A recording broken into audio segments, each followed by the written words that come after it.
My name's Xavier Tobin, I'm 18 and I develop apps in my spare time. My name's Harry Menzies, 18 years old, and I consider myself to be an amateur photographer. I'm Camille Thomas, I'm 18 and I am a young artist studying fine art in my first year.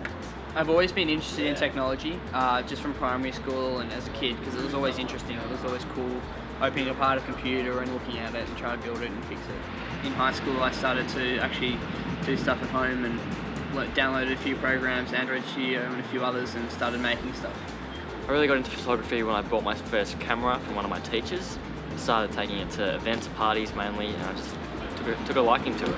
I'd always thought art was like something I'd do throughout high school, but I didn't like see it as my end goal. I used to want to be like a fashion designer or costume designer.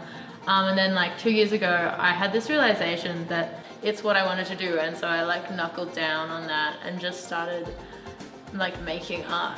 When I made my first app, my parents thought I was spending too much time on the computer, but when I eventually released it, it ended up doing really well. I think it had 80,000 downloads after a while, and so they were supportive after that, but it took them a while to get around to it. When I first started out, I was more skeptical of myself. I thought that all my friends and stuff would care and be skeptical, but it turns out that they really didn't. People are sort of indifferent to it. They'll just say, yeah, this guy takes photos at parties. There is definitely a stigma around like wanting to be an artist, which sucks.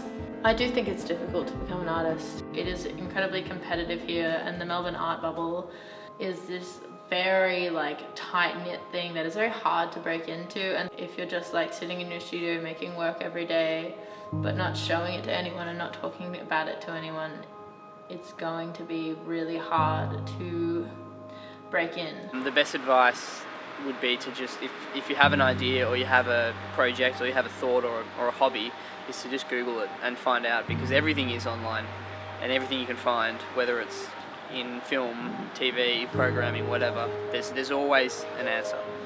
Just start, just use your phone, take some photos, look things up on YouTube, Google what makes good lighting, what makes good imaging, what makes good framing. It's just all about getting your knowledge right, and then just get a camera. It doesn't really matter if it's $10,000, it doesn't really matter if it's $200. It's not about the equipment, it's definitely how you use it, especially in photography.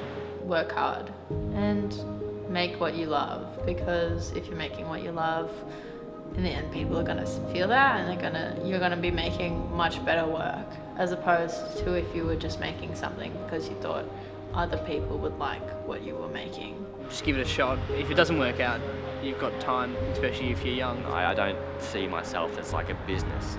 I more just want to provide good content. So like people might say, look, you're just an amateur photographer, why are you trying so hard?